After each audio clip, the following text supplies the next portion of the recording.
पूर्ण सत्य कोकण न्यूज चॅनलमध्ये स्वागत आहे।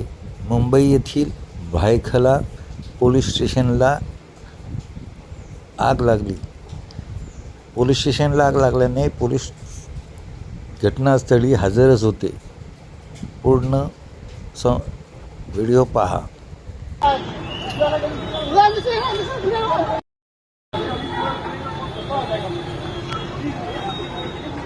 बापरे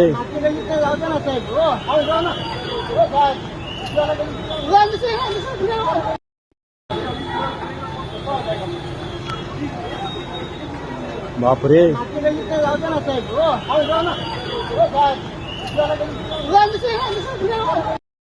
जलद गतीने बातम्या पाहण्यासाठी पूर्ण सत्य कोकण न्यूज चॅनलला सबस्क्राईब करा। धन्यवाद।